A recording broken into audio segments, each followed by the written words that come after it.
Good afternoon. The time is now 12:30. We will be taking down the holding screen and returning your cameras and microphones. Chair Russell, the meeting can be called back to order on your call.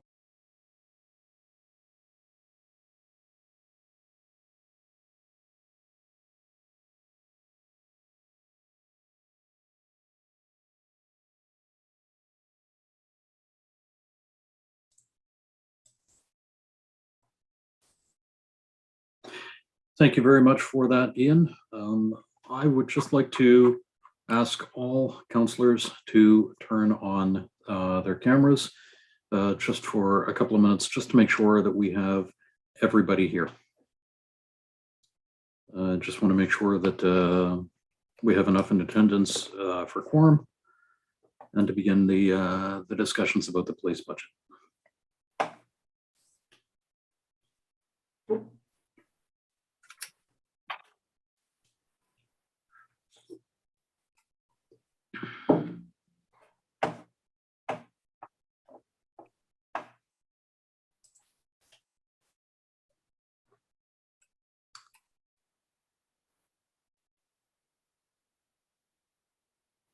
And again, would appreciate it as councillors are returning, if you could turn your cameras back on, please.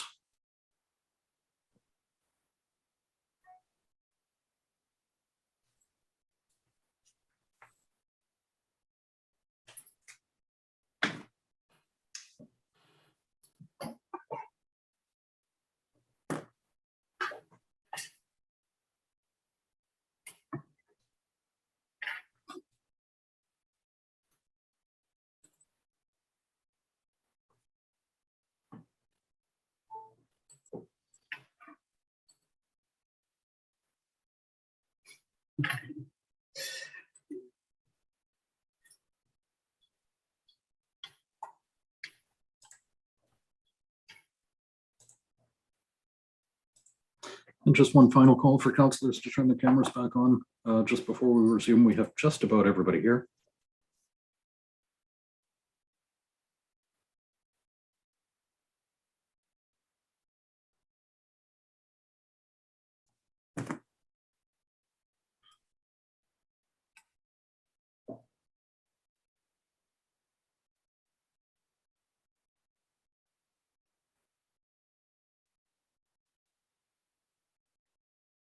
Okay, let's proceed. John Traves is going to be the first person up, the lawyer for the city, and then after that we will have the presentation about the police budget before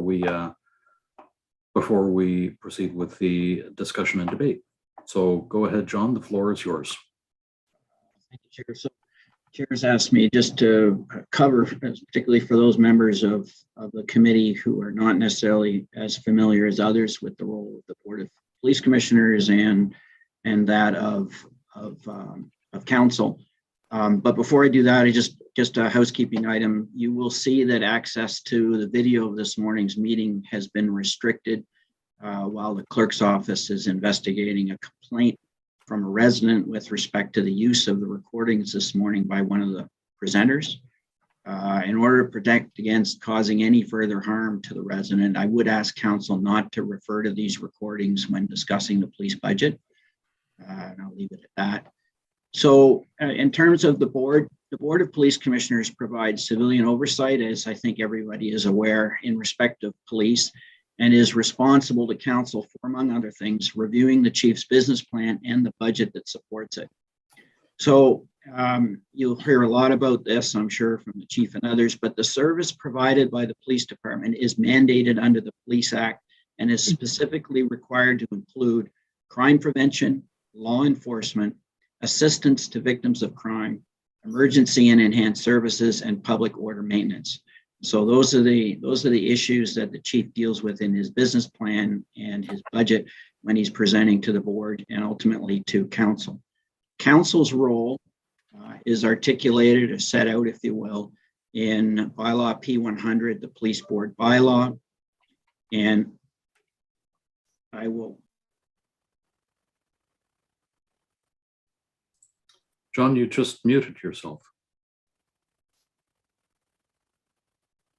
So I did. That's Your better. last comments were about bylaw P100. Right. So as I've just posted, the wording of bylaw P100 articulates council's role today. The municipal council shall only exercise global budget approval and shall only accept a police service budget submitted to it by the board or refer back to the board with instructions that it be altered upward or downward by a specific dollar amount or percentage. So as I've advised council in the past, essentially what you are discussing is the overall envelope that is provided to the HRP as a result of this budget, which may go up or go down, but ultimately what and how that money is spent within the police budget is a discussion between the chief and the board of police commissioners. So I hope that helps your discussion, and I'm sure you'll hear more on this from the chair in a minute and the chief. Okay. Thank you very much, John. We have a question from Councillor Outfit, I think. As a reminder to council, if you would like to ask questions, please indicate that in the chat. Go ahead, Councillor Outfit. Thank you. And John, just obviously I've been at this a while and I appreciate the briefing, but we can send the envelope back. We can approve the envelope. We can send the envelope back. That makes sense to me. We've done that for a long time. How does it work with the overages? Because when you talk about what's not included in the budget, you actually are getting down into a discussion on how it would be used. Could be extra officers, could be a hate crime or victim services. How does it work with the overall envelope approach or the global approval approach when you get down into those overages? I'd like to above budgets. I'd like the clarification of that, please. Mr. Chair, to the councillor, thank you. That's a really good question. Fundamentally, I would approach it from this perspective that if the envelope were to be increased, as is suggested and brought forward by the chief and with the support of the board, then they've indicated how they would spend that money in terms of the additional increase to the envelope. Having said that, and that would pretty much be the end of it because you're relying on that advice. So I think it's all part of the envelope. It's a question of how large that envelope is going to be at the end of the day. Sorry, I'm going to have to do a supplemental, and thank you, John. So, I mean, we can say this is what the above budget or the overage is cut, but can we then begin to say, well, we want the 12 officers, but we don't want this, and this is all hypothetical. We want the 12 officers. We don't want the traffic. We do want the hate crime person, but we don't want the sexual assault. See, I'm worried we're going to get down into that. So how do we avoid that? Unfortunately, this is the sort of discussion we had in the past over specific items of equipment. The reality is that the board has put forward this piece and council's decision is, do you increase the envelope or not? Recognizing that the board and the chief may actually divert the money in some other direction, but that would then reflect on them in next year's budget, frankly. So it's not appropriate to get down into essentially the details of cutting and paring on specific items.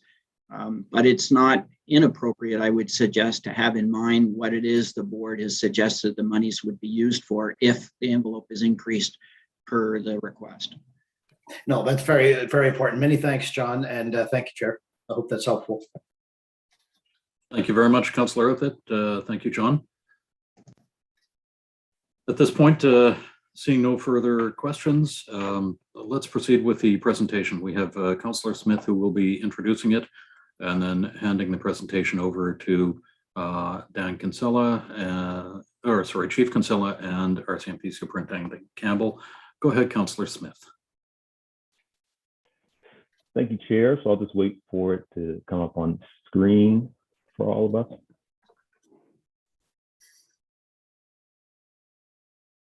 All right, so I'm assuming everybody can see that? Yes, we can. All right, thank you. So as mentioned, and I'm assuming most folks might know who I am, but just for those who might not, Councillor District 8, Halifax Plan North, Lindell Smith, and I also am the chair of the Board of Police Commissioners. So today, my quick goal is to just give some overall context of the role of the Board of Police Commissioners, which John did a little bit, so I'll kind of breeze through those pieces. and really just set the stage for the chiefs to speak about the budget. And also too, really quickly for those who presented today, as I mentioned earlier in the meeting, I had to leave at 11 for FCM. We're actually discussing body-worn cameras and the impact of mental health services to municipalities and policing services. So I felt it was relevant to bring some context to that meeting. So that's why I had to leave, and sorry I missed anyone who spoke after 11. Next slide, please. So the Nova Scotia Police Act outlines and mandates the authority and responsibilities for the Board of Police Commissioners, and John just spoke a little bit about what those are. The Halifax Board of Police Commissioners provides civilian governance and oversight for the Halifax Regional Police on behalf of Regional Council. The board also functions as a police advisory board to the Royal Canadian Mounted Police Halifax District, as it performs its contextual policing services within the Halifax Regional Municipality. And just really quickly, just to highlight the current members of the Police Commission, myself as chair, my vice chair, Carol McDougall. We have Commissioners Jemmy Akindojo, Harry Critchley. We have a provincial appointee, Anthony Thomas, and then we have Councillor Commissioner Lisa Blackburn and Councillor Commissioner Becky Kent. And one of our responsibilities as the Halifax Board of Police Commissioners is to review and present the annual budget for HRP to HRM Council, which we are doing today. And its presentation also includes our Rcmp services within HRM. Next slide, please. So this slide just really gives some context around our policing model and some background related to it. I'm not going to read it. Oh, there's a point of order.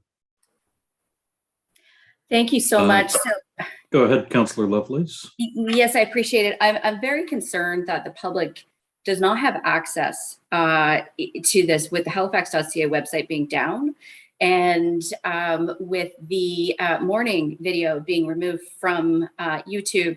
I'm concerned not only about the optics, but about the access and transparency of this meeting. So I'm raising this right now and wondering if we can get a little bit of insight from the solicitor as to council and committee's responsibility to ensure transparency in this meeting. Just before that gets answered, I'm wondering, is the YouTube link also down as well as that gets answered? So go ahead. I'm sorry, Councillor Lovelace. Go ahead, Ian. Sorry, I was just we are streaming to YouTube. We do have the meeting streaming to YouTube, but I can confirm the Halifax.ca website is down. So the link to the meeting and the agenda is not down at the moment. Yeah. So, respecting the concerns from Councillor Lovelace, I would like to seek information or an opinion from our legal staff about whether or not we should suspend this meeting until the Halifax.ca website is back up and running, or is the presence of it streaming on YouTube sufficient for us to be able to proceed with this being in the public forum?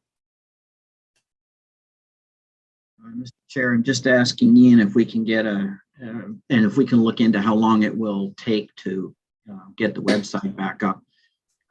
It's challenging if the public is unable to find a link to the YouTube website at this point. I don't think it's fatal, but it is something that I think we would rather have fixed if possible. Okay, thank you, John. Councillor Kent, go ahead. Yeah, thank you, Mr. Chair. I just want to add, I think this is a really important piece to consider. Frankly, I don't think anything's enough unless we have the full extent. This is too important. This is really important information for the public to continue to have access to it. I appreciate Councillor Lovelace's point of order on this. None of us want to delay these things, but I think that if we don't have the full extent, we should consider delaying and coming back when it's all put back together. I really do. Fair enough. On the error that we're getting is a systemic error. Unfortunately, The IT department has been notified. Councillor Lovelace did that, and I got in touch with our CIO as well. So we have a suggestion for a 15-minute recess. I see Ian. Go ahead, Ian. Chair Russell, I was just going to suggest we are reaching out to our colleagues and are looking to provide a timeline. I would suggest if we could do a quick recess and then we can come back and provide an update at that time. ICT is on it now. Yep. So we are working towards a resolution now, but let's take a 15-minute recess and reconvene at 1 p.m. An extra long lunch. Thank you, everybody. We'll be placing the holding screen back up and blanking microphones and videos, and we will provide an update at 1 p.m. Thank you. Thank you.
Good afternoon. It is now 1 o'clock. We are still working on a solution with our vendor for the issue. We will have an update on the website within another 15 minutes. Thank you.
Good afternoon. It is 1:15. We have been asked to extend the recess slightly longer, and I expect to have an update relatively soon. Thank you.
Good afternoon. I believe we have an update on this. If we could take the holding screen down and return microphones and cameras to members of Budget Committee.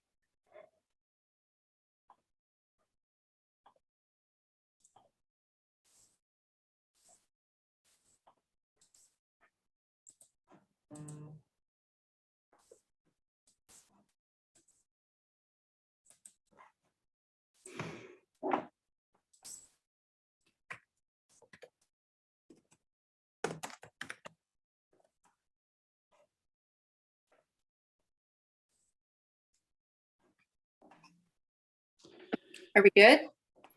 So thank you very much. I appreciate your patience, everybody. We have had a technical challenge with the Halifax.ca website, and we currently have our IT folks and our vendor looking into the issue. It is a challenging day. There is no question for this to have happened. So what we have done, we don't have the regular website up to date yet. What we do have is a holding screen, a site under maintenance screen, and there is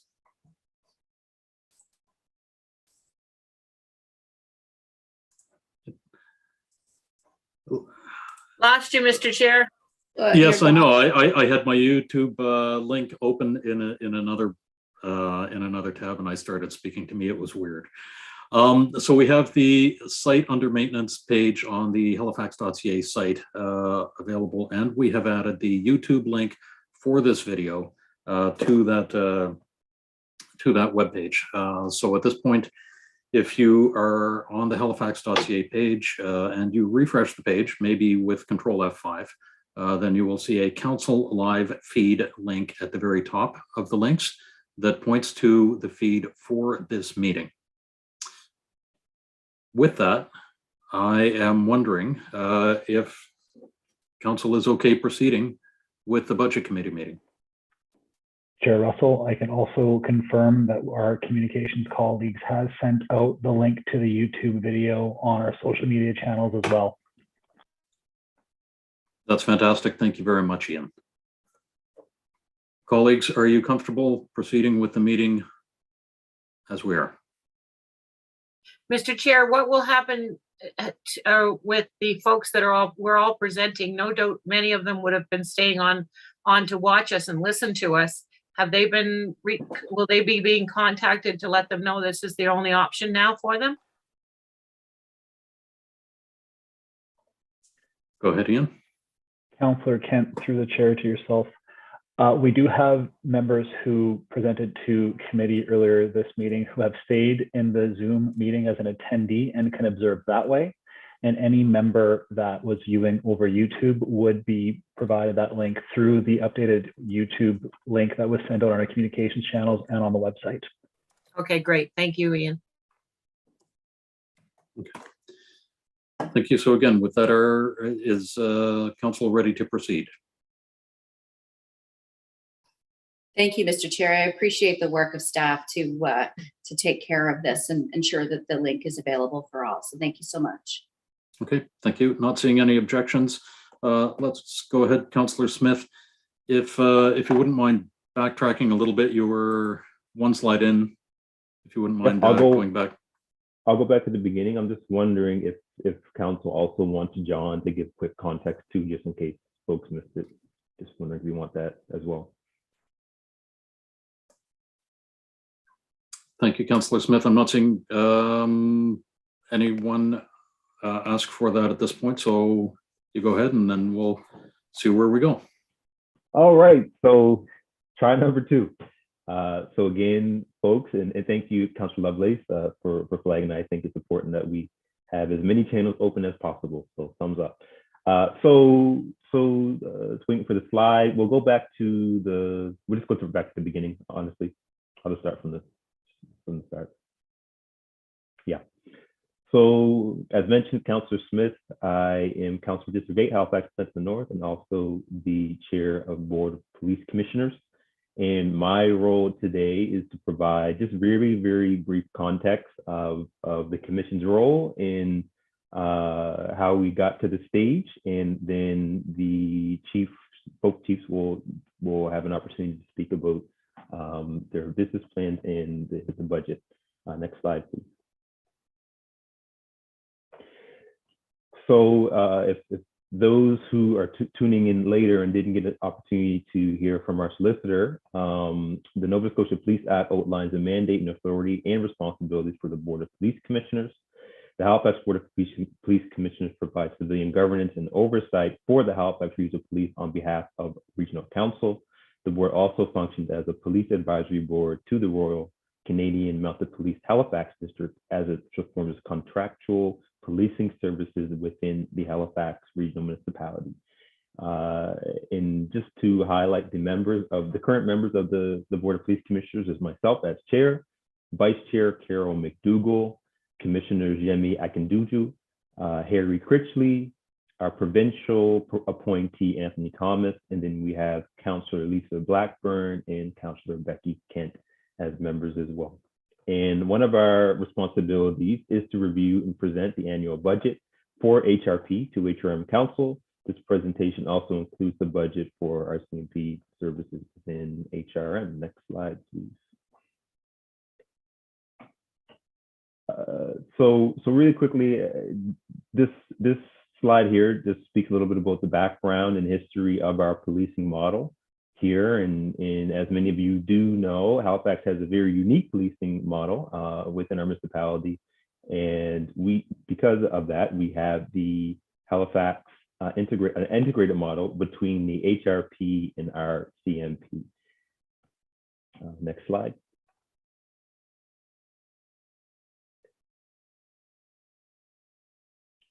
Okay, my slide is different.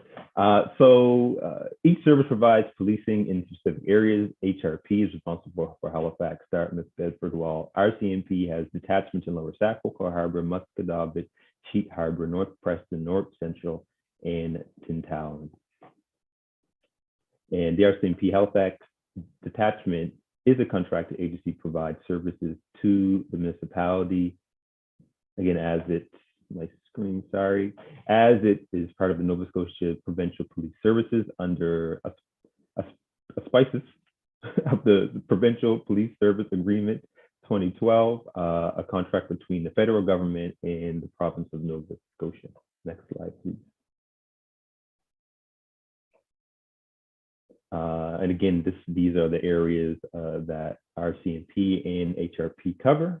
Next slide. And as mentioned, with our unique policing model, many different aspects of it are unique, including integrated operations exist in some areas, primarily within the criminal investigation detachment, and in areas integrated operations exist. Both agencies' officers serve the entire municipality. And some of the co-located services include the court sections, our record sections, traffic services, and some others that the chiefs will speak a little bit about as we move forward. Next slide, please. So this just is a quick set the stage for the budget for today. So on the December 13th, January 17th, and January 31st, the Halifax Board of Police Commissioners met to review the proposed 22-23 HRP operating budget. Proposals include service enhancements identified in the 22-23 HRP budget and business plan, totaling $2,961,900,000 for $900 million for an overall proposed net operating budget of $90,791,000. $91 million. Gosh, no numbers not working today. So there's a little bit of context brought forward earlier, and it does look confusing when you see the overs on our budget. So when this was presented to the Board of Police Commissioners, the Board of Police Commissioners discussed and voted on these enhancements that the chief will provide further context on. And with today, and as mentioned, we won't be council doesn't have the opportunity to remove enhancements that would then be sent back to the commission if council decides to do that. So just just to provide some clarity on that, because it did seem confusing as our other business units, we do have OWERS members, which we add to the parking lot, where we don't have that opportunity. It gets sent back to the commission if we want to see changes. So with that, I'm going to pass it on to Chief Costello, who's going to give more context, more detail, and be able to answer some questions as we go forward. So I'll pass the rest of the presentation off to Chief Dan Costello.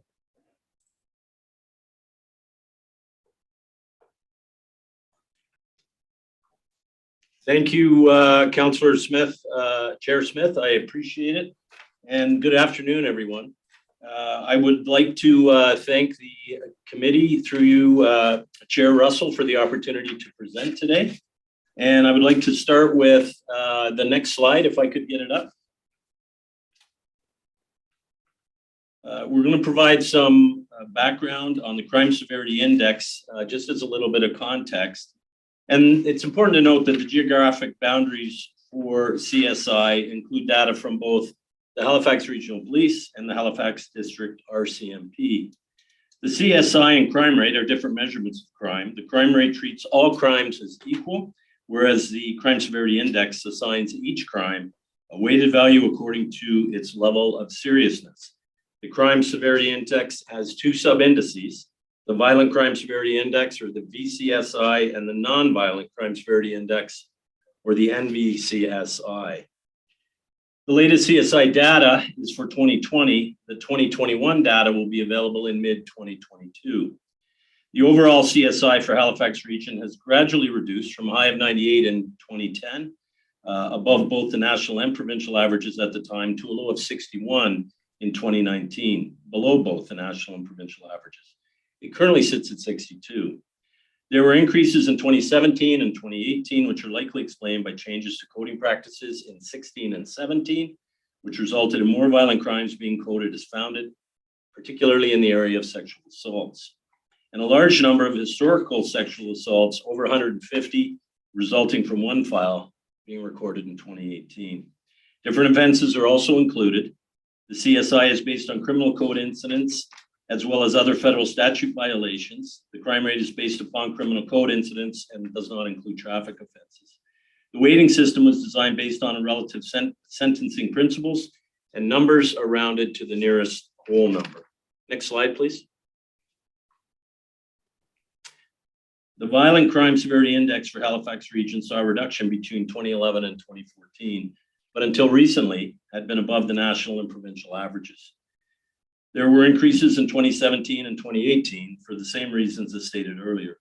Following these events, there was a decrease in 2019, and it remained stable at 84 in 2020, which brought it both below the national and provincial averages for the first time in 10 years. Next slide, please. In the slides ahead, we will get into further detail of the budget proposal, requested service enhancements, and we will also provide a few operational highlights from last year, along with a brief overview of some of the strategic initiatives. Next slide. Current organizational chart, effective since January 2020, is before you on this slide.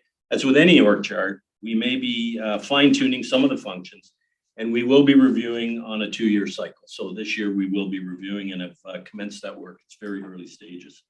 Fundamentally, some of the key principles behind the reorg were to improve supervision, have adequate backup capacity, and allow for succession planning, as well as the co-location of complementary functions. Next slide. Before you is just some of our, something about us as it relates to statistics. And you'll see we have the total integrated emergency service calls. That's for police, fire, and EHS. We have the total 911 calls, again, police, fire, and EHS. Those two numbers are for all of HRM. We've also included our volunteer hours, and can't say enough thanks to our volunteers for the time that they have contributed, particularly in the trying times we find ourselves in with COVID. And also we have staff training hours there for our HRP staff, which will include block training, annual recertifications, specialty training, all the training that we've done over the past year. Next slide, please. Just another slide by the numbers in regards to criminal code charges, the number of speeding tickets that were issued, impaired driving charges, firearm seizures, theft from motor vehicles, and break and enter investigations. Just to give you a sense of what is going on, how busy we are, and the work that is being completed not only by our frontline, but all of our support staff as well. Next slide, please. Just want to talk a little bit about some of the highlights this year. And we certainly have been working towards a multifaceted response following HRP's apology to the African Nova Scotia community. This included the creation and launch of the new Journey to Change training and ongoing implementation of the Worley Report recommendations. HRP's second consecutive police science program cadet class is expected to graduate later this week with the diverse and talented individuals reflective of the community they will be serving. Focused enforcement on stunting and speeding across HRP and throughout areas in 2021 hopefully mitigated some of the behavior of drivers that were exceeding the speed limit well in over 50 kilometers an hour. And we have also developed and continued with our multifaceted employee recognition and engagement initiatives through an enhanced recognition board, improved frontline engagement with managers, and a focused follow-up on dress and equipment matters. We also have a continued focus on recruitment and succession planning, and through our experienced officer program, promotional routines, diversification of our ranks, and our acting sergeant program. Next slide. Diversity and inclusion is up top of mind here at HRP on a regular basis. Some of the highlights were our youth engagement program. We're looking to get extra bodies today for our hate crime unit creation and our continued emphasis on legitimate and bias-free policing. Next slide. And as far as our communities and safety around communities, we've had proactive training and recruitment strategies, placing an elevated focus on recruitment in response to ongoing attrition and succession planning. We're continuing with our crisis intervention and trauma-informed approach in partnership between HRP and Mobile Mental Health Crisis Team, and we continue to provide learning for a more informed and skilled approach to mental health calls. And our acting sergeant program was launched last year, giving members an opportunity to provide leadership and development, and allows them basically to try on the job of supervisor, and it also allows them to provide additional support to our NCO cadre. We continue with our priority response review, and we're coming to the end of that. I'm just waiting for the final report. And then building upon the priority response review will be a review of our patrol deployment model, and informed by the findings of the priority response review, we will be able to evaluate where we are, how we're responding, and ensuring that we're being as efficient as possible. Next slide, please. Just a quick note on our contribution towards the Halifax Plan. We have been gradual and progressive electrification of our fleet and reducing our overall carbon footprint in conjunction with our colleagues at HRM. Next slide, please.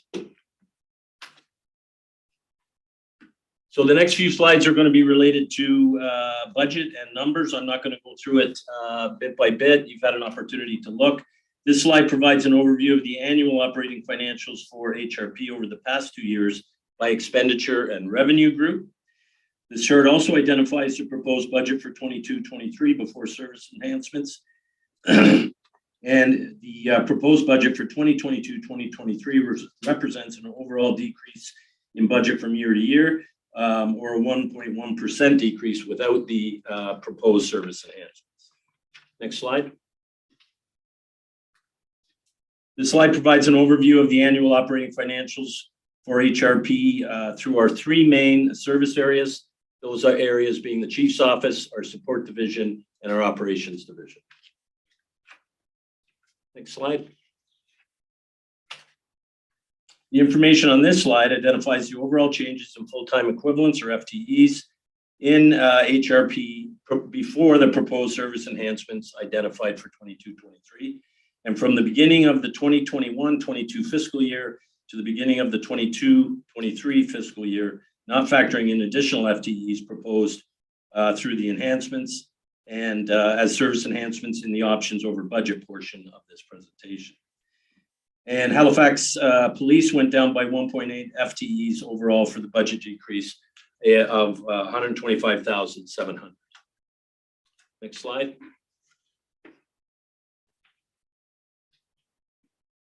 This slide and the next identify all compensation, revenue, and other expense adjustments, increase or decrease made to the approved 2021-2022 annual operating budget of 88,810,000 to the balance and to balance to the assigned 22-23 target budget for HRP of 87,830,000.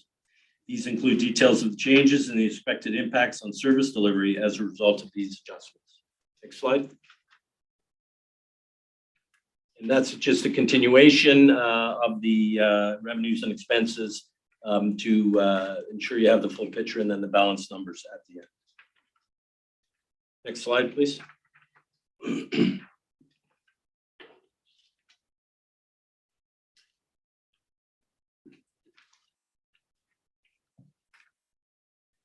This slide outlines the service enhancements proposed by HRP and approved by the Board of Police Commissioners to be added to the 2022-23 operating budget for HRP. They have been identified as options over the assigned net operating budget target of 87,830,000, and that has been identified on previous slides. Details on each service enhancement amount are provided along with the expected impact on respective service delivery areas. These service enhancements would require an increase to the HRP Police 2022-2023 net operating budget in the amount of 2,961,900. And this increase in the net operating budget amount requires HRM Council's consideration for approval as part of the overall net budget approval process. Just by way of background, some of the unique complexities of Halifax policing. As the largest city in Atlantic Canada, Halifax poses unique complexities for both the HRP jurisdiction.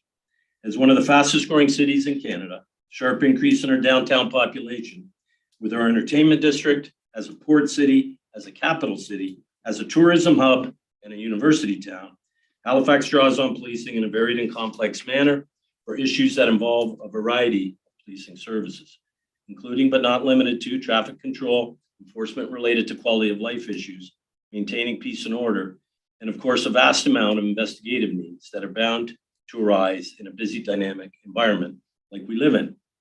We have a vast population surges arising from our student population, entertainment district, and tourism. Another reality of policing is that many crimes are becoming more complex, requiring specialized investigations. Hate crimes, sexualized violence investigations, and firearms-related incidents are some of the examples of investigations that are consuming more and more of officers' time. With changes in legislation and recommendations from various reviews done provincially and nationally, we have seen an increase in investigative time required due to changes in disclosure timelines, privacy considerations due to third-party cell phone seizures, and recommendation investigative staffing levels and prioritizing of certain types of calls, particularly as they relate to the investigation of sexual violence. With the increased demands of policing on our members, we have also seen a growing increase in long-term member absence. We are at a point where gaps must be addressed for the long-term health and sustainability of our service. There are many steps we are taking organizationally, including services available to members. However, we also need to take a look at our resources. The Halifax Regional Police have not had a significant increase in staffing in many years, and the current model is not sustainable indefinitely. An increase in staffing will help mitigate the need for redeployments, support member well-being, and support public safety and reduce our reliance on call-ins. Member absences often need to be covered off by redeployment from specialty units or overtime call-in. Neither are sustainable over the long term, as other areas of HRP are increasingly underserviced, and the continued need for call-ins can be harmful to members over the long term. The constant redeployment required to meet frontline patrol staffing needs have the potential to impact our proactive community engagement efforts and proactive patrols. Often we are seeing redeployments of community response, traffic, and other support officers to patrol and ensure we are responding to priority calls for service.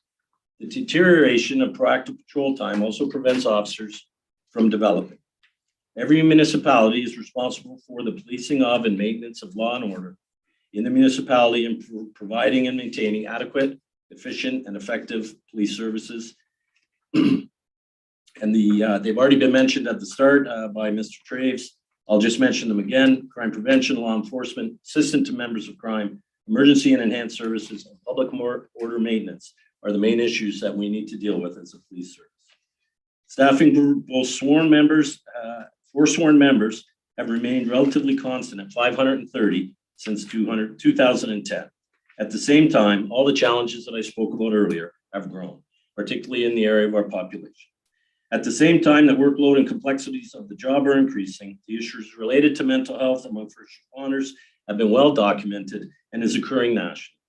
Being a first responder takes a big toll, not only on physical health, but also on mental health.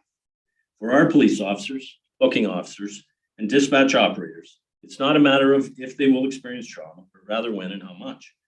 Currently, we are experiencing extreme shortages in the area of staff. There are currently many employees off. The ripple effects include financial costs, burnout by other employees, decreased ability to cope with stressors, decreased morale and engagement, and ultimately results in more people being absent from the workplace. The overtime cycle is beginning to take its toll on our members and our ability to deliver services that the community has come to expect from the Halifax Regional Police.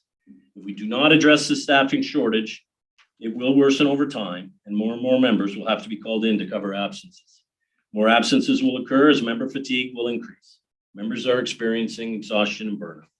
The request put forward in this budget will help slow that cycle and allow for better delivery of our police services. Further information and detail can be provided in relation to this.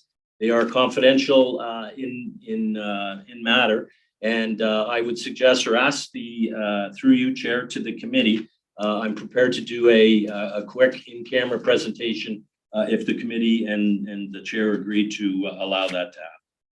I want to talk just a little bit about traffic.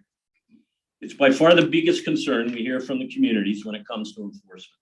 So this is one of the asks which we believe would help us with higher level of proactive policing in the community and in the area of traffic enforcement. It would allow for 2 separate teams with adequate supervisory ratio, allows for better operational deployment and shift coverage, higher visibility of traffic team, and greater enforcement impact. It also will increase engagement and education, and both of those to help change the behavior of the drivers. It would also allow us to target additional areas identified as hotspots in the various divisions. Currently, we aren't able to target these areas as frequently as we would like to. We're also not able to always address temporary or specific neighbor-related concerns that come up, which may be related to speeding in residential neighborhoods or people disobeying stop signs. More consistent, responsive, and frequent enforcement and engagement. We know consistent high visibility of traffic teams change behavior and leads to positive public safety outcomes. And I can tell you that your traffic unit was integral to the safe operations and clearing of the streets the last 4 weekends here in Halifax. Just a little bit about our state detectives. These are needed to address increasing file investigative volume and complexity. Cases require investigators to work with multiple public safety partners, organizations, and victim advocates to help prevent commission of offenses and protect the most vulnerable in our community. Officers utilize the trauma-informed response to investigate complex major offenses committed against persons within the Halifax region. Sexual assault files received by the SATE unit increased significantly in 2018 as a result of some historic sexual assault complaints, as well as increased reporting that we have seen in recent years.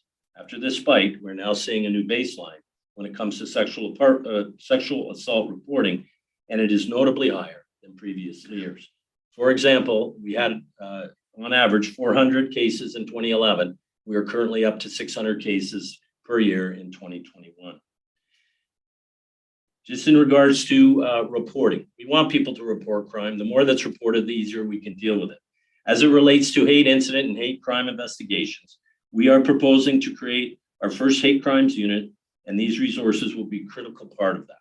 In preparation for this, we have created a detailed roadmap to accomplish this based on best practices and research, and includes detailed plans for training, stakeholder engagement, monitoring and tracking data, and essentially adopting new outlook on how we receive and investigate reports related to hate. whether they be incidents or crimes themselves. We'll be able to track better and better serve the community in this regard. We have seen a sharp increase in hate crimes nationally in 2020. It's up to 37%. And due to underreporting, we don't have a true picture for Halifax. Staff is needed to build a knowledge base, partnerships in the community, and provide proper support for the community. Talked a lot about our members and the stressful times that we're all in, and the occupational stress injuries are leading to shortages in capacity, with currently many members off work. The ripple effects include financial costs, burnout, decreased ability to cope with stressors, and can ultimately result in higher number of absences. The proposed reintegration pilot program, we've asked for one constable in this area, would support employees at the time of their return to work after a critical incident or long-term absence. The team would include representatives from training, wellness, disability, and case managers. We would also at some point be looking for professional help to assist with that transition back to work. Data from other jurisdictions that adopted this program shows many positive outcomes. I'm going to talk just for a minute about our emergency response communicators. HRP's Integrated Emergency Services section is responsible for dispatch services provided to the HRP, HRFE, Rcmp, and the Halifax International Airport Fire and Police. In the proposed budget, HRP is asking for 8 additional emergency response communicators positions. Call volumes are up, consistent roster shortages, consistently high overtime, many of the same things that are happening to our frontline member. These asks would allow us to get out in front of it. We've also seen changes to the way we notify provincially, and we've taken on the training and the ability to put out notices across the province should they be required. And we are dedicated now in the area of the Alert Ready system, and we will continue to do that work. But that has taken our supervisors away from their regular jobs. They also find themselves filling in for dispatchers on a regular basis, which prevents them from doing the supervision that's required and some of the auditing that's required. Our victim services case coordinator is something that we're looking for. This is a civilian person. HRP carries the largest number of high-risk domestic violence files in the province. The position would support the work of our domestic violence offender program and would actually double our staff. We had one and we're looking for a second. Presently, there are 5 high-risk case coordinators in Nova Scotia. We have 1, Rcmp has 3, and the Cape Breton Regional Police has 1. This position would be linked with numerous stakeholders that assist in planning, assessment, and support, and provide a holistic victim support program. Finally, I'll summarize with our FOIPOP analyst requests for additional staffing in this area. There has been a consistent annual increase in Freedom of Information applications. Applicants' requests often involve retrieval of large volumes of data, which requires review and appropriate processing prior to disclosure. Our records management system has limitations. Often requested data is not easily retrieved, resulting in a manual search for and review of records. We're looking to increase the staffing in this area to ensure that we're providing the quality service that the individuals that are making these requests have come to expect. Otherwise, there has been delays, and that will continue without the additional staff that has been requested today. I want to thank the committee through you, Chair. I appreciate you hearing me out and taking the time to listen. We would not have brought these requests forward if we didn't believe that they were required. And also, I would just reiterate, I'm fully prepared to go in camera with some detailed confidential information that I believe will help support your decision. Thank you. Thank you very much, Chief Kinsella. Do we have RCMP Superintendent Campbell and Inspector Rodier with us? And I hope I haven't mangled your name. Mr. Chair, sorry, Councillor Mancini.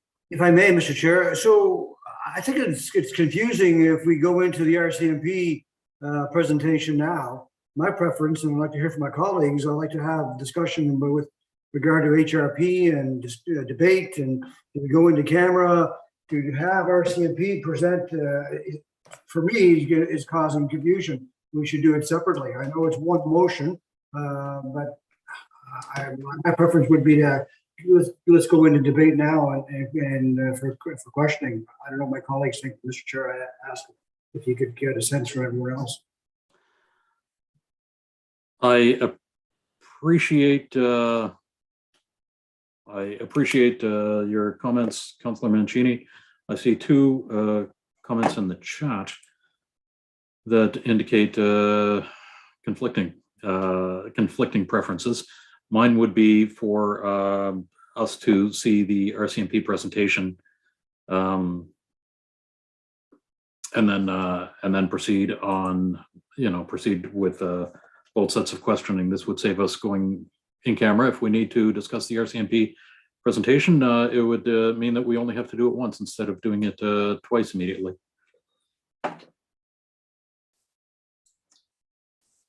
Councillor Mason is pointing out that it's the Board of Police Commissioners presentation, a single presentation. Councillor Lovelace is agreeing with her. I understand that, Mr. Chair, and that's fine. I'm not going to debate it. I just expressed it is one presentation, but it is two police services. It is two separate budgets. And so, we start debate, and we're going to be asking questions about HRP, and then the next person to ask a question, they're going to ask questions about RCMP. It's confusing to us. I can imagine how confusing that is to the general public. So anyhow, that's my comments on it. Thank you, Mr. Chair. I appreciate that again, Councillor Mancini. Seeing the general mood, I recognize that they are separate, but it is a single presentation at this point. So let's proceed with the RCMP presentation, please.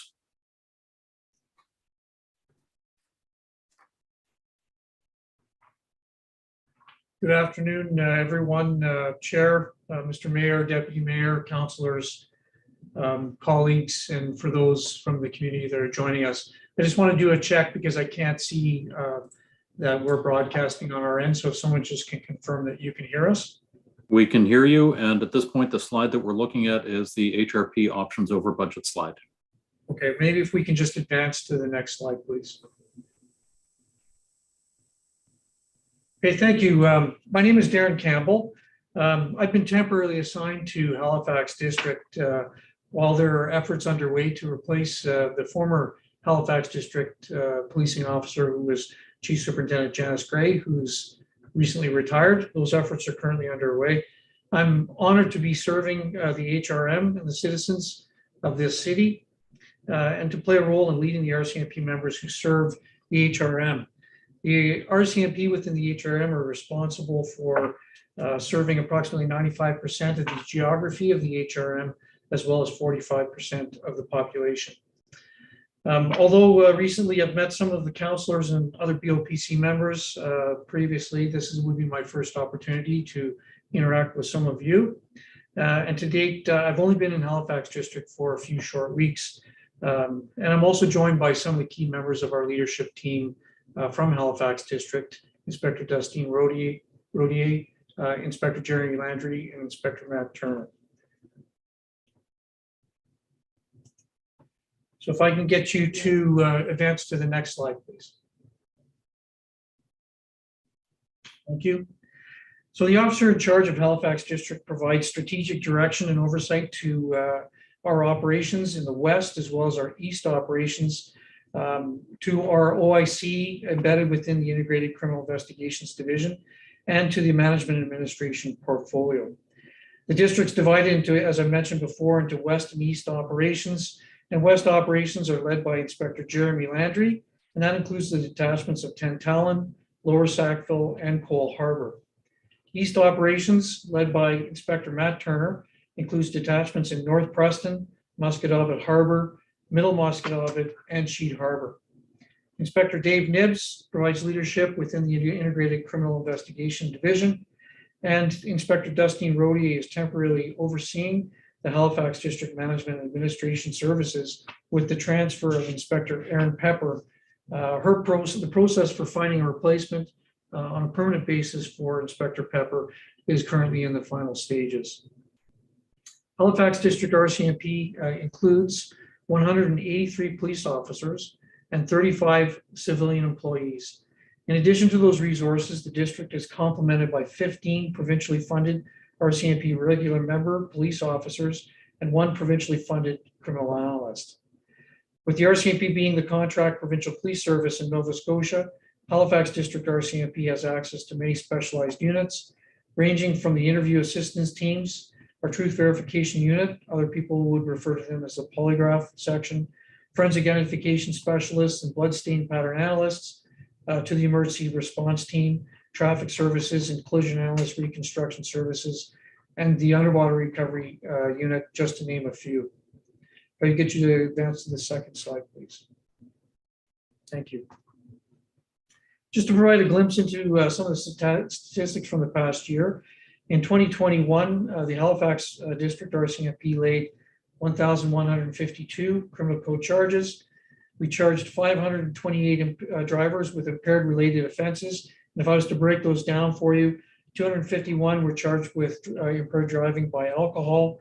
7 individuals were charged for impaired operation of a conveyance by way of drug.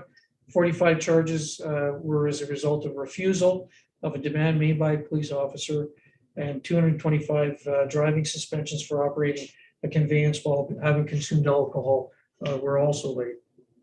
If I can get you to advance to the next slide, please.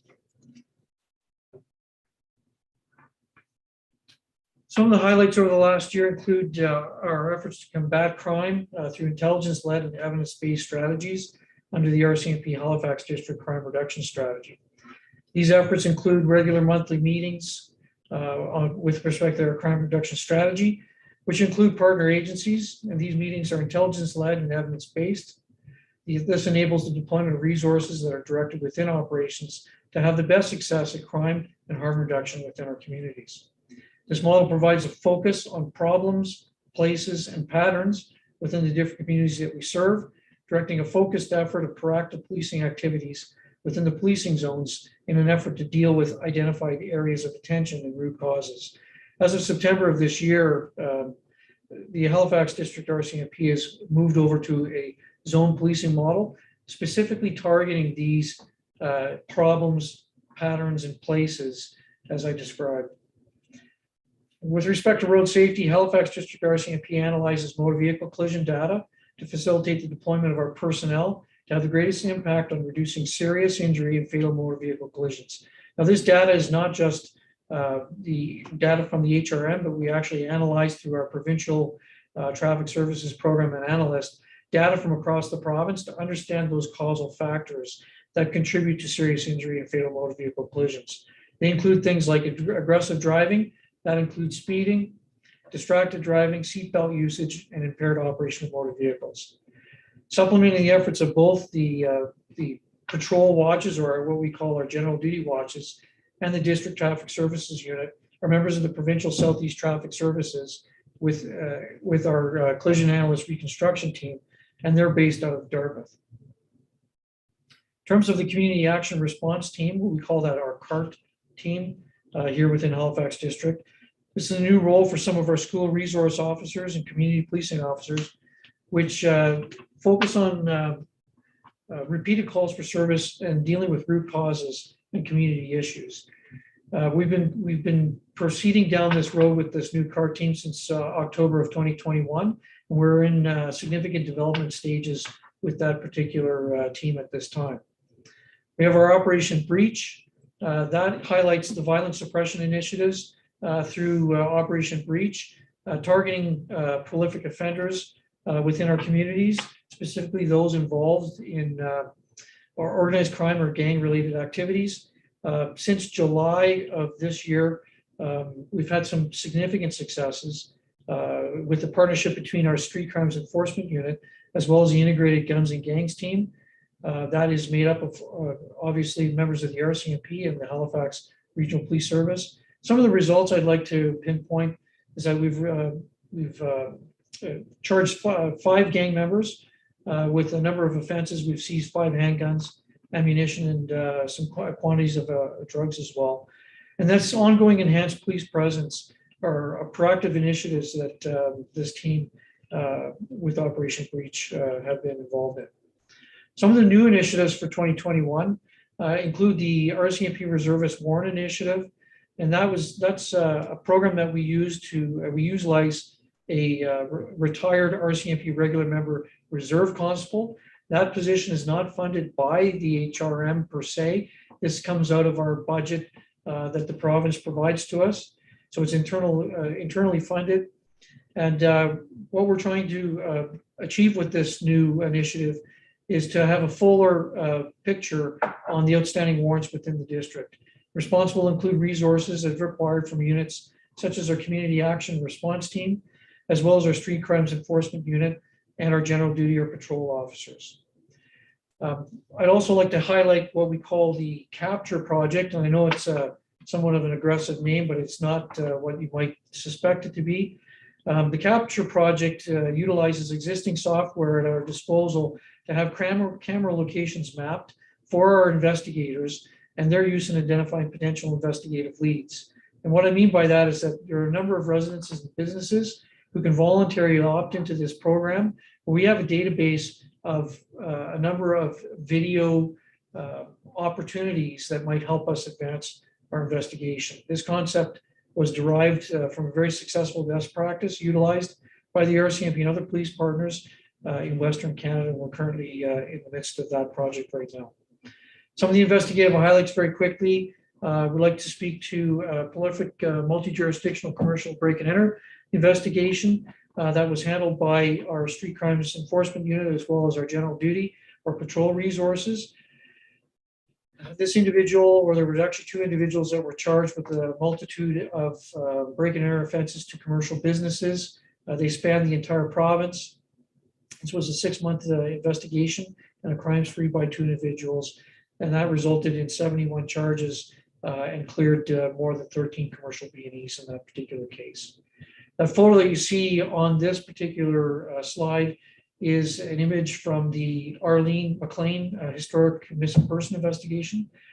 And I just wanted to mention this particular investigation as it highlights the efforts of our integrated CID investigators, coupled with some of our provincial centralized services through a sustained effort by our forensic identification specialists, as well as our RCMP under recovery team, where we were able to actually recover this vehicle and the remains of Arlene McLean, providing answers to her family, and brought the investigation to a successful conclusion. A significant lift by our resources on this, a very methodical approach to it, and it was very well done. The last investigation that I would mention that would highlight some of the access to resources that the HRM does get the opportunity to take advantage of would be the response to the report of a missing 10-year-old child from North Preston. This was an excellent example of appropriate efforts, resourcing and search capacity of specialized services that are required to be applied to high-risk investigations as they unfold. The COVID pandemic has presented challenges to all of us. I know that I don't have to speak much more on that particular topic, but I would like to point out, though, that the Nova Scotia RCMP continues to work closely with the province of Nova Scotia and our policing partners as well, in response to the pandemic, to ensure that the public and our employees are as protected to the extent possible, and that we can continue to provide policing services across the province. We have a response model and business continuity plans in place in order to manage these emergencies, including pandemics. From the onset of the pandemic, we had stood up provincially or divisionally our incident management team through our Division Emergency Operations Center, which is a dedicated unit providing guidance and support to all RCMP units across the province, as well as within the Halifax district. And it's connected to our national headquarters as well and other RCMP divisions across the country. We're also connected with our participating partner agencies through this team through our DOC. We've tracked also the impact of COVID-19 on all RCMP employees throughout the province, and we provide those numbers nationally as well, so that we have a national level picture of the impacts of COVID-19 across the HRM, within the RCMP, the province, and the country as well. Some of the new training for 2021 that's been rolled out this year in terms of a highlight would be the cultural awareness and humility course. This is an online course that was developed by RCMP National Headquarters with input from across the country, and is mandatory for all RCMP employees. And our compliance rates are very good on that front. In terms of continuing training, the RCMP in the Halifax district continue to take advantage of the African Canadian Experience Workshop. This is a 5-day workshop that was developed and facilitated by African Nova Scotian employees of the RCMP as well as community partners. And it focuses on the history of discrimination, human rights, and other topics that assist in our understanding of the obstacles and the circumstances faced by African Nova Scotians and African Canadians. Normally, this training is conducted in person, and we're currently in the process right now of holding one of these courses in the very near future. However, due to the COVID-19 pandemic, we moved to an online platform, which has also given us other opportunities to provide this training to our membership. This training is open to and continues to be attended by members of the Halifax District RCMP, as well as other members within the RCMP Provincial Police Services here in Nova Scotia and nationally as well. We've trained other police services as well as the Nova Scotia Department of Justice on this important initiative. All the training provided to the RCMP employees is done within our existing budgets, and it comes at no additional cost to the HRM. And lastly, I'll just speak very quickly about our body-worn camera project. It is a highlight that I would like to provide you a little bit of information on. In June 2020, as you're probably aware, the Prime Minister committed to positioning the RCMP with body-worn cameras. To enhance transparency, trust, and confidence, we have initiated a project with the objective of implementing the body-worn camera project and the digital evidence management solutions across the organization. The rollout will equip approximately 10,000 to 15,000 frontline contract and federal members of the RCMP nationally with the body-worn camera systems while they're on duty. There are segments of the RCMP that do already use the body-worn camera systems, particularly within public order incidents. And the Halifax District RCMP has access to those through national headquarters if required. The digital evidence management solution will also ensure that digital evidence is collected, it's maintained, it's accessed, it's disclosed and disposed of accurately in accordance with applicable policies and legislation. And to ensure proper engagement of RCMP partners, that it occurs at the division and the national level, and that when the end solution is rolled out consistently across the country, we've stood up a divisional working group that's been established here in H Division, and that also reports to a national working group at our headquarters in Ottawa, Ontario. And that working group has and continues to conduct stakeholder engagement sessions with many groups across Nova Scotia. To complete a proper assessment, the pilot project has been launched nationally, and the Nova Scotia RCMP has been selected as one of 3 divisions to be included in this pilot project. Although Halifax District is not one of those identified test sites, other locations or detachments across the province will participate, including portions of the Provincial Traffic Services Program, which do service areas within the HRM. Could I get you to proceed to the next slide, please? The Halifax District RCMP is making sincere efforts towards listening to the communities that we serve. Some of these efforts include the community survey. The RCMP has reviewed the survey conducted by the Halifax Regional Municipality. And in addition, the RCMP conducts annual and national survey, which includes both internal and external partnership and diverse community participation. The results of these surveys are part of the tools that we use to examine and modify our service delivery model. In addition, I will say that we are closely examining the BOPC's report on defunding the police report. In terms of our communication strategies, we have both internal and external strategies. With respect to internal, after COVID restrictions had allowed, we continue our monthly ComStat meetings with justice partners, including Corrections Canada, Probation, and the Criminal Intelligence Service of Nova Scotia. And in terms of our external communication strategy, over the past year, the Halifax District RCMP has made attempts to enhance councillor engagement, which has included tours of the RCMP Division Specialized Services and our provincial headquarters. This also includes members of the BOPC as well, I might add. We've offered and facilitated councillor and BOPC ride-alongs within our districts here, within RCMP area of responsibility, in an effort to increase communication and identify areas of concern or issues of concern. Increased community engagement and meetings with Preston through our community meetings at the North Preston RCMP office, as well as our manager review has been conducted in that area as well. In terms of technology, we're going to continue to work with the Halifax Regional Municipality and the HRP to review and modernize operating procedures and to optimize the records management system to reduce organizational and other potentially identified operational risks. And one thing I will also add, the RCMP and H division provincially is also engaged in what we call an information technology data integrity project, which I think that those findings will be also helpful in this area of technology modernization. Next slide, please. Under current and planned initiatives, I'd like to highlight the following. The RCMP National and H Division Nova Scotia Equity, Diversity, and Inclusion Strategy. We call that our EDI strategy. Under our own Inspector Jeremy Landry, he's one of the divisional co-chairs of our divisional Equity, Diversity, and Inclusion Strategy Working Group. The EDI strategy identifies clear, concrete, and transparent actions under 4 pillars that will embed equity, diversity, inclusion into the way that we think about and perform all aspects of our mandate. And this includes by providing leadership and governance, by being clear and accountable and transparent, and enhancing awareness and education, and changing the culture and transforming the things that are in need of transformation. Some of the examples include reviewing workplace policies and practices through equity, diversity, inclusion, and the gender-based analysis plus lens, as well as the anti-Black racism lens to combat systemic racism. We're also reducing barriers across the career continuum for our employees.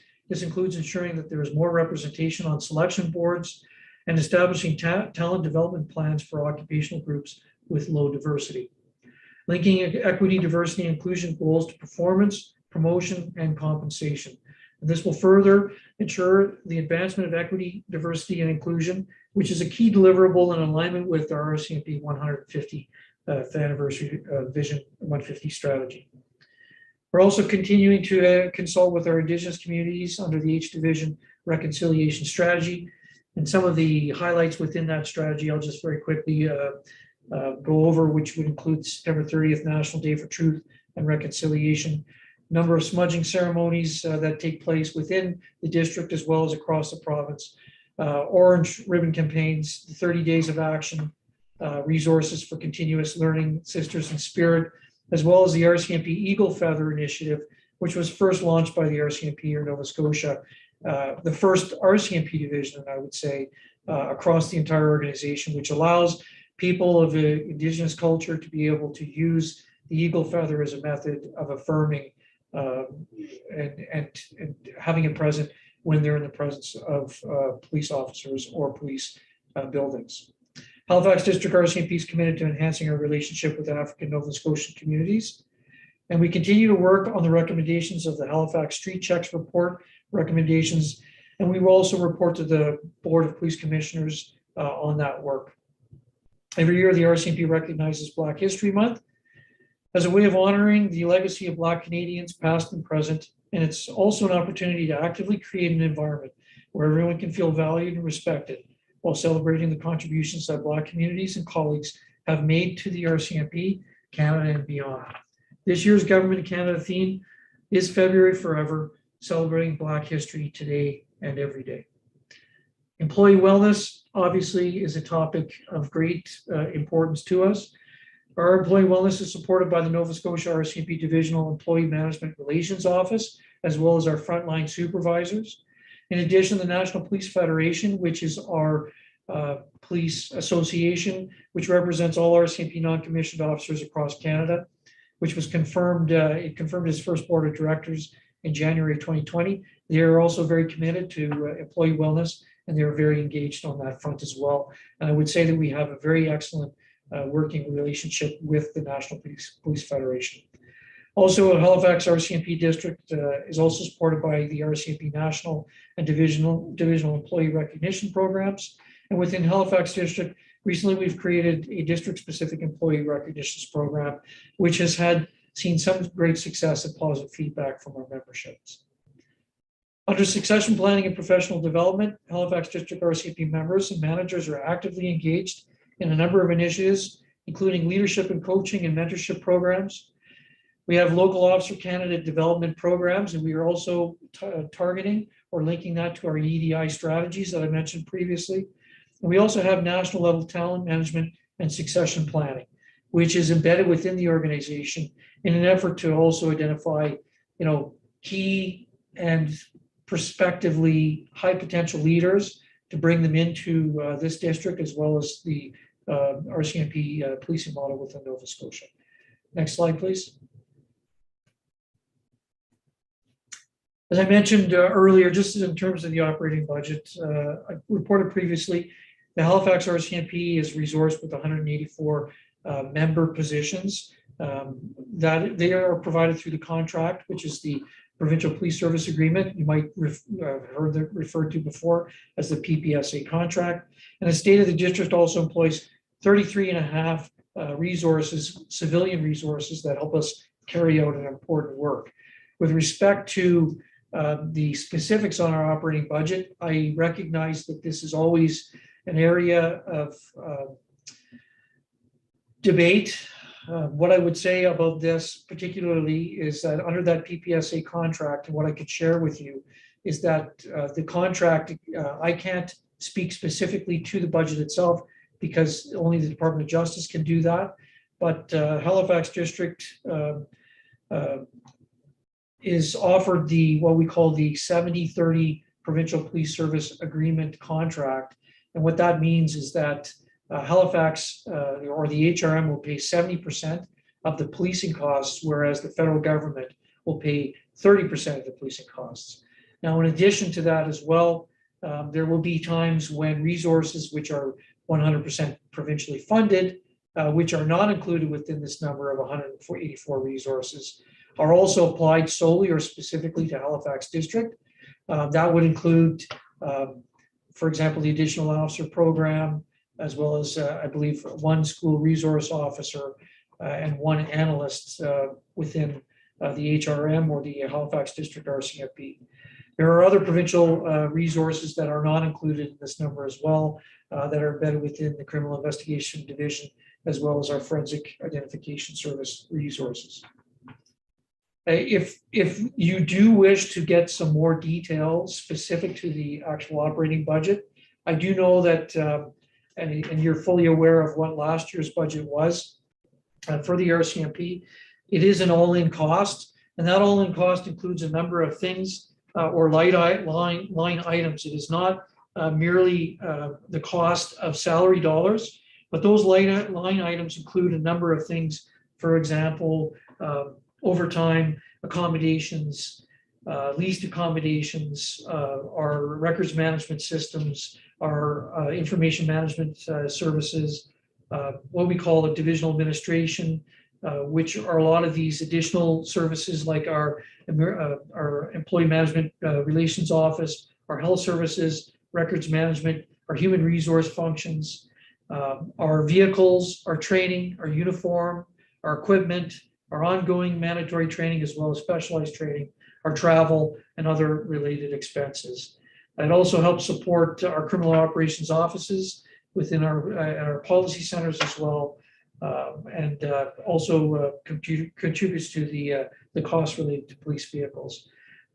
Department of Justice can speak to what that all-in cost is, but I thought it would be fair to be able to provide some level of detail in and around that to help the council understand exactly what goes into that all-in policing cost. Can I get you to advance to the next slide, please?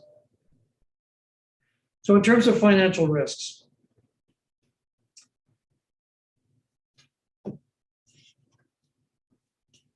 as previously reported, we're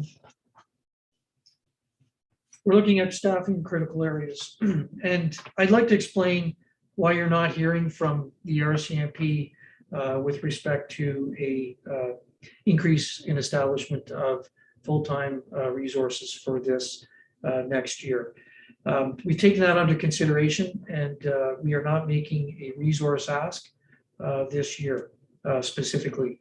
As I think I've imparted on council, we are taking a moment.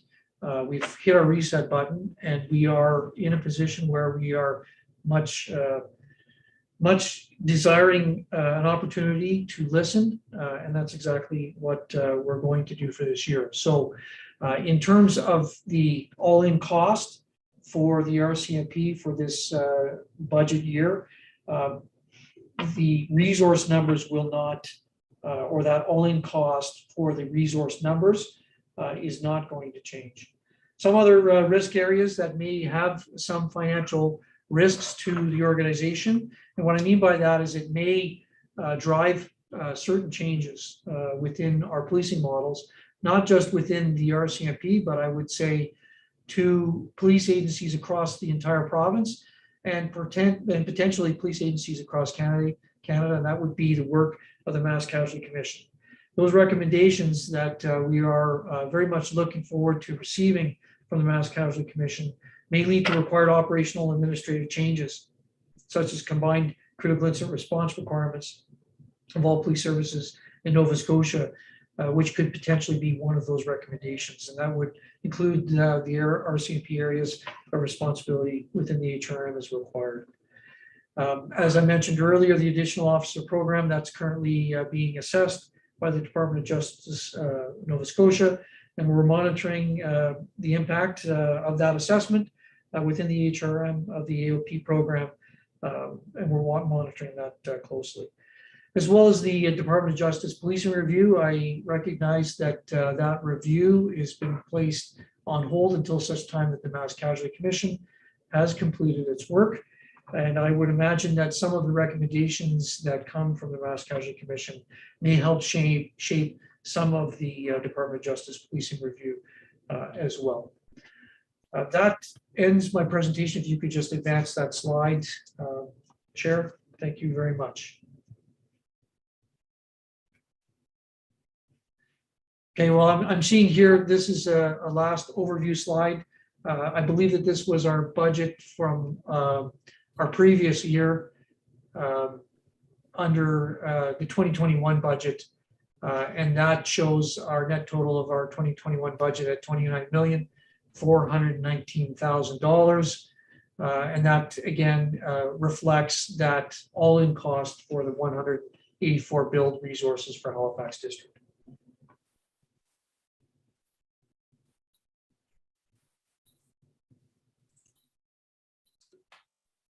Thank you very much for that presentation. There is one further slide before the closing slide, and that simply shows what that delta is. So again, thank you to Superintendent Campbell and Chief Kinsella for both of your presentations. To the clerk's office, if we could have the slides taken down, please. Thank you very much. And Councillor Smith, go ahead. Thanks, Chair. Just wondering, because there's a few folks who wrote previously that they wanted the in-camera presentation. Do you want to do that before we get into debate, or would you rather me put the motion on the floor and go from there?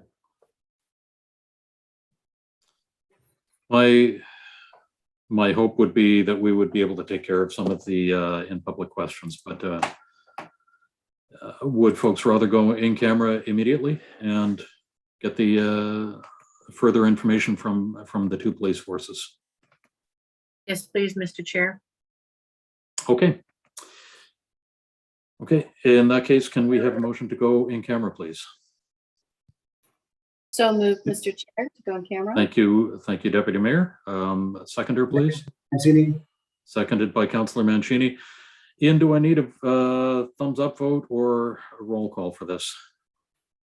Chair Russell, you can poll the members. We do not need a roll call for this motion. Really quickly, Chair, just for those who weren't listening, I wonder if somebody could just give the rationale why we going in camera for this piece, just in case folks didn't hear earlier. Do we have there is some confidential information that Chief Kinsella had imparted at the Board of Police Commissioners meeting.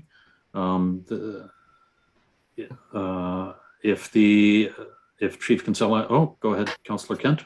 Yeah, thank you. I would like to have the other councillors hear what we had, and so they can hear have the full context of the decisions that were made at the and being considered for approving the budget at the time as a board member.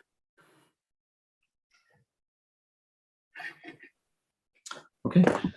Well, thank you. All in favor of going in camera? Mr. Chair, I don't think Councillor explanation was Austin. given there. Yeah, sorry. Go ahead, Sam, sorry. Thank you, Mr. Chair, Mr. Chairs, if I may. I'm just curious, like, I mean, I have no problem going in camera to get in-camera info. What I'm wondering, and it's hard from this point of the conversation because you don't know exactly what you're going to be told. The question I would have is just, you know, for legal, where do we draw that line? Like, I mean, if we're talking about individual employees, well, I mean, that's definitely an in-camera sort of discussion. Like, how do we pinpoint like when it is appropriate here to be going in camera versus going in camera to discuss things that are more general in staffing that really, you know, should be in public? Ms. John Draves, are you able to weigh in on that? To go in camera, counselors, in terms of voting to go in camera, counselors should be satisfied that, you know, based on the information you're provided, that it's a matter which is, you know, covered in terms of going in camera. So the headings that may or may not apply would be, you know, personnel matters, obviously, labor relations in terms of, you know, the potential impact between either HRP or the RCMP on their employees, and the receipt of information from the RCMP as an agency of the Government of Canada, which might violate the confidentiality information being provided by the RCMP, would be some of the headings that could be considered. Makes it kind of challenging because I don't know what I'm about to be told, so I don't know if it fits any of these or not. I guess we just have to trust that it is in camera and object if it turns out to be something that, you know, we don't feel it should be. Is that really how it works? Yeah, there's be a point of order in camera that you know, the matter should be brought back into public debate. But you know, what I understand from the RCMP and from Chief is that the discussion impacts on personnel matters and or contract negotiations and labor relations. So if that proves not to be the case, then council will have to determine what it wishes to do. Okay, thank you, John. I'm good for now. I mean, I guess where I'm coming from is we've heard from other departments that face pressure before, and we've never gone in camera for that. So I'm just asking the question. Thank you. Thank you, Councillor Austin. If I may, the heading I did miss is public security as well, which is generally speaking the larger issue, and I should have highlighted that. Can I follow up on that really quickly, Chair? Just give it a second, please, Councillor Smith. Go ahead. Sorry, Councillor Austin, does that satisfy as much as possible your question? I'll go in camera and then we'll see. Thank you. Okay, thank you very much. Councillor Mancini. Yeah, thank you, Mr. Chair. I mean, my understanding is and we should have the chief speak to it, but the reason for going into camera is to speak of security issues, as John just stated. And Councillor Smith can speak to that. That's why they did it in the Board of Police Commission. We're not asking to put the entire meeting in camera. The chief wants to share with us security-related items that wouldn't be appropriate to share with the general public because of that's what they are. You know, where we can ask questions about where patrols are there gaps? If there are gaps, where are those? There are people that may be watching that would take advantage of that. So it makes full sense to go into camera for those types of discussions. I assume Mr. Traves will be part of that meeting and will identify if our conversation goes away from that and remind us, no, that's something that should be discussed in public. Thank you, Mr. Chair. Thank you very much, Councillor Mancini. I just want to make note that discussing where the patrols are and where there are gaps might sound like it's an operational discussion, and we will not be having any conversations related to anything operational within this. Councillor Smith, go ahead. Councillor Mason was ahead of me, but I was just going to highlight some of the things that Councillor Mason asked. Councillor Mason withdrew.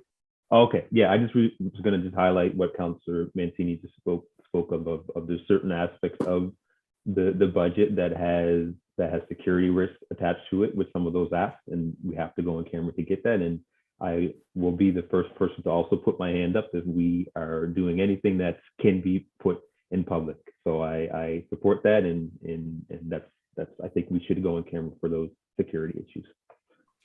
Thank you, Councillor Smith. A number of us will be putting our hands up if there's if there are items that should be discussed in public, and You got it. we're in camera. Not seeing any further questions on whether or not, or sorry, on the motion to go in camera. All in favor of going in camera, please signify by saying aye. Aye. Aye. All opposed, say nay. Okay, thank you very much, everybody. That motion passes. We are going to go in camera. Ian. Chair Russell, we are sending out an invitation to an in-camera session to discuss the HRP budget. That should be in your inboxes now. We are putting up a holding screen and we'll be blanking off all videos and microphones. We would ask that you enter that meeting, and we will return to this meeting link when we are done the in-camera session. Thank you. Thank you.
Good afternoon. It is now 3:54. Budget Committee is returning to the in-public session. The holding screen can be taken down and mics and cameras can be put back on. Thank you.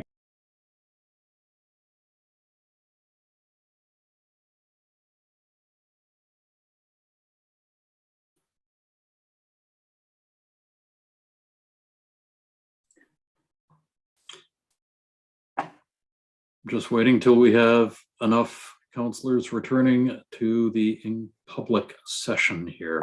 I do apologize for us having taken so long in camera. We had half a discussion.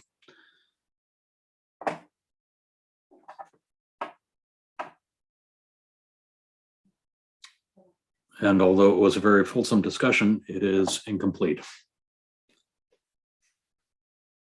And so when we return, we will be continuing with this meeting on Friday morning at 9:30. And when we return on Friday morning, we would do the AV check the way we normally do at the beginning of the meetings, just to make sure that everything is okay. And then we would be returning to the in-camera session. So at this point, it is just about 4 o'clock. We do seem to have quorum here. Ian, can you confirm? Chair Russell, I can confirm it does appear to have, there is quorum in the meeting. Okay, thank you. So at this point, I would like, we are not adjourning because this is not the end of the meeting. So I would like to take a break until we return on Friday morning at 9:30. Again, thank you everybody who has come along and offered your participation in this meeting. We do appreciate your feedback, and we will be heading off to other meetings in the next few minutes, and then we'll see you back on Friday morning. Have a great couple of days. Thank you, Mr. Chair. Well done. Thank you. Thank you. Thank you, Mr. Chair. Thank you, Thanks, Ian Ian. and staff.